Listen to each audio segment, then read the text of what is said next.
गुरुर्ब्रह्मा गुरुर्विष्णु गुरुर्देवो महेश्वरः गुरुर्साक्षात् परब्रह्मः तस्मै श्री गुरुवे नमः। ॐ गजाननं भूतगणाधिसेवितं कपितजम्बुफलचारुभक्षणं उमासुतं शोकविनाशकारिकं नमामि विघ्नेश्वरपादपङ्कजम्। सच्चिदानन्दरूपाय विश्वोत्पत्त्यादिहेतवे तापत्रे विनाशाय श्रीकृष्णाय वयं नुमः। बोल वृंदावन बिहारी लाल की जय। आज हम आपको श्रीमद् भागवत महापुराण के 9वें स्कंद का प्रथम अध्याय सुनाएंगे। आज जो है दूसरा खंड शुरू हो रहा है, तो राधे राधे तो बोलना ही पड़ेगा। जय जय श्री राधे श्याम, जय जय श्री राधे श्याम, जय जय श्री राधे श्याम।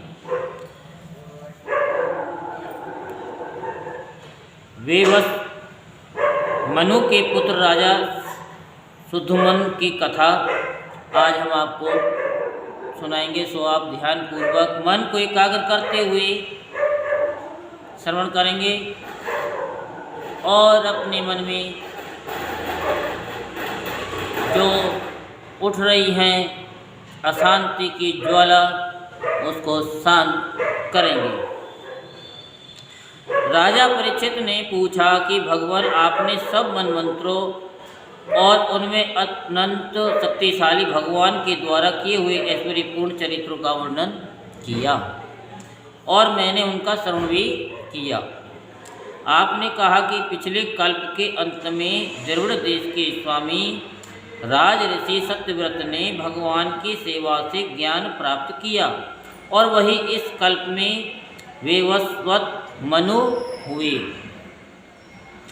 आपने उनके इक्ष्वाकु आदि नरपति पुत्रों का भी वर्णन किया। ब्रह्मन, अब आप कृपा करके उनके वंश और वंश में होने वालों का अलग अलग चरित्र वर्णन कीजिए। महाभाग, हमारे हृदय में सर्वदा ही कथा सुनने की उत्सुकता बनी रहती है।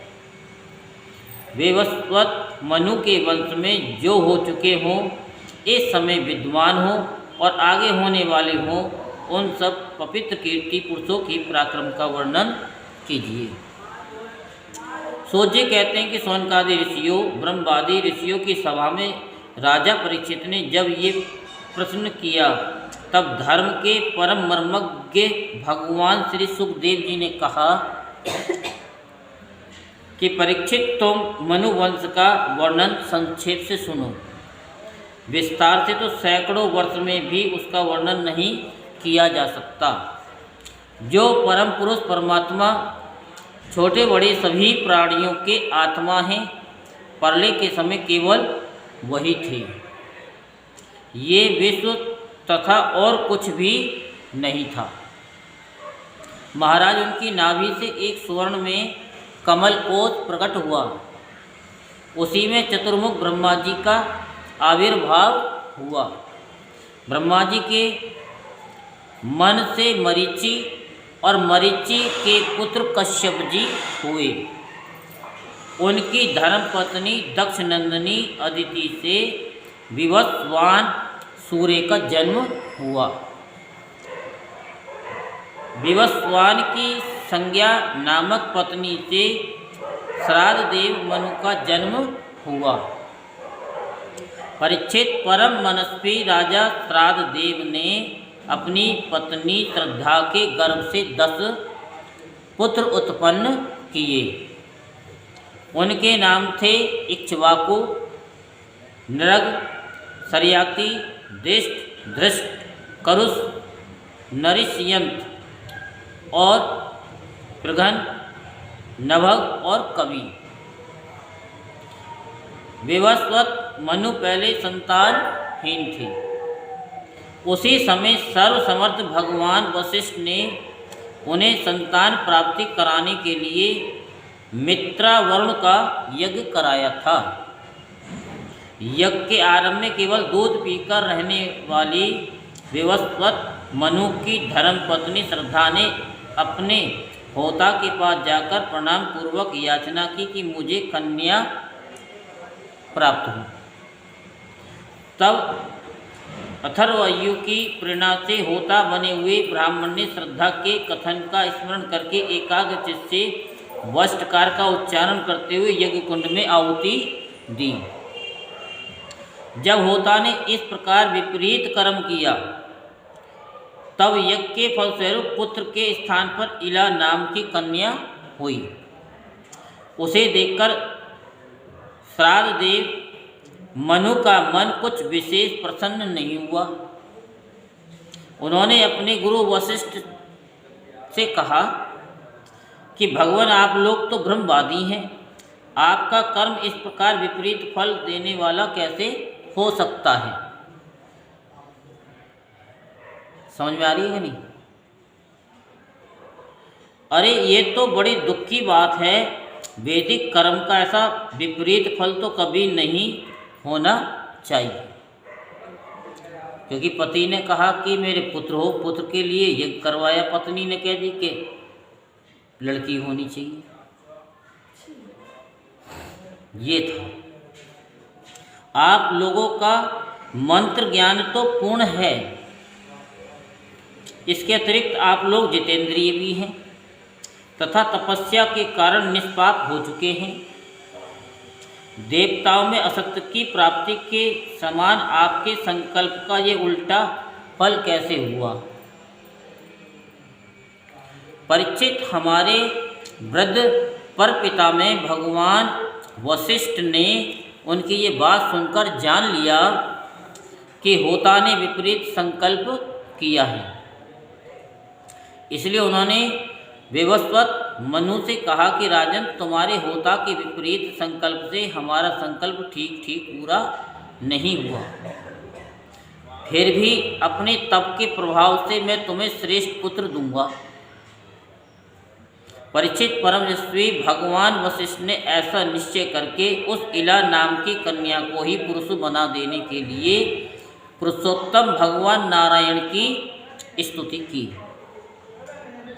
सर्वशक्तिमान भगवान श्री हरि ने संतुष्ट होकर उन्हें मुँह मांगा वर दिया, जिसके प्रभाव से वह कन्या ही सुधुमन नामक श्रेष्ठ पुत्र बन गई। महाराज, एक बार राजा सुधुमन शिकार खेलने के लिए सिंधु देश के घोड़े पर सवार होकर कुछ मंत्रियों के साथ वन में गए। वीर सुधुमन कवच पहनकर और हाथ में सुंदर धनुष एवं अत्यंत अद्भुत बाण लेकर हरिणों का पीछा करते हुए उत्तर दिशा में बहुत आगे बढ़ गए। अंत में सुधुमन मेरु पर्वत की तलहटी के एक वन में चले गए। उस वन में भगवान शंकर पार्वती के साथ विहार करते रहते हैं। उसमें प्रवेश करते ही वीरवर सुधुमन ने देखा कि मैं स्त्री हो गया हूँ और घोड़ा घोड़ी बन गया। परीक्षित, साथ ही उनके साथ अनुचरों ने भी अपने को स्त्री रूप में देखा। वे सब एक दूसरे का मुंह देखने लगे। उनका चित्त बहुत उदास हो गया। राजा परीक्षित ने पूछा, भगवान, उस भूखंड में ऐसा विचित्र गुण कैसे आ गया? किसने उसे ऐसा बना दिया था?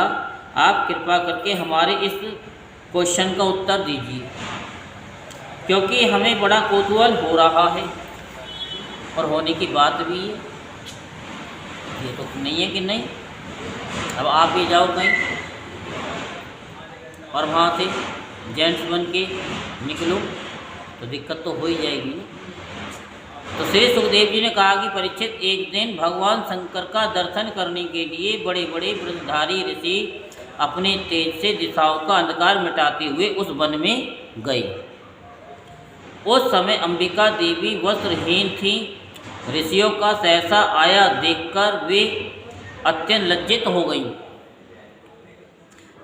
झटपट उन्होंने भगवान शंकर की गोद से उठकर वस्त्र धारण कर लिया। ऋषियों ने भी देखा कि भगवान गौरी शंकर इस समय विहार कर रहे हैं, इसलिए वहाँ से लौटकर वे भगवान नर नारायण के आश्रम पर चले गए। उसी समय भगवान शंकर ने अपनी प्रिया भगवती अंबिका को प्रसन्न करने के लिए कहा कि मेरे सिवा जो भी पुरुष इस स्थान में प्रवेश करेगा वही स्त्री हो जाएगा। परीक्षित, तभी से पुरुष उस स्थान में प्रवेश नहीं करते। अब सुधुमन स्त्री हो गए थे, इसलिए वे अपने स्त्री बने हुए अनुचरों के साथ एक वन से दूसरे वन में विचरने लगे।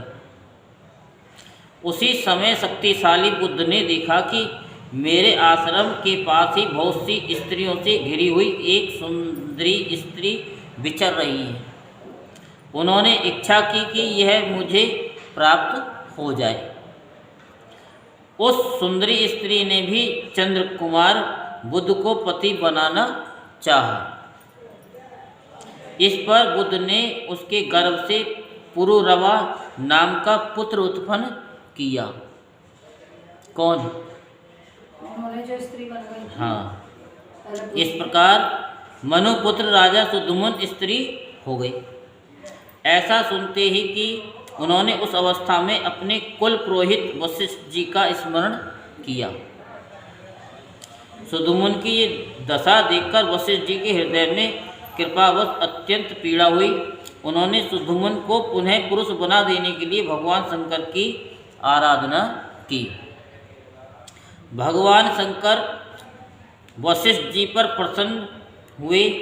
परीक्षित, उन्होंने उनकी अभिलाषा पूर्ण करने के लिए अपनी वाणी को सत्य रखते हुए ही ये बात कही, वशिष्ठ, तुम्हारा ये यजमान 1 महीने तक पुरुष रहेगा और 1 महीने तक स्त्री। इस व्यवस्था से सुधुमन इच्छानुसार पृथ्वी का पालन करें। इस प्रकार वशिष्ठ जी के अनुग्रह से व्यवस्था पूर्वक अभिष्ट पुरुष तत्व लाभ करके सुधुमन पृथ्वी का पालन करने लगी, परंतु प्रजा उनका अभिनंदन नहीं करती थी। उनके 3 पुत्र हुए, उत्कल, गय और विमल। परीक्षित, वे सब दक्षिणापथ के राजा हुए।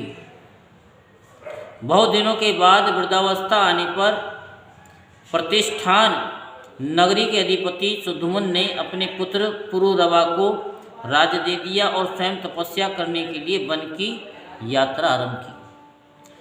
यहीं पर श्रीमद् भागवत महापुराण का 9वें स्कंद का प्रथम अध्याय संपूर्ण होता है। बोल वृंदावन बिहारी लाल की जय। जय जय श्री राधे श्याम, जय जय श्री राधे श्याम, जय जय श्री राधे श्याम।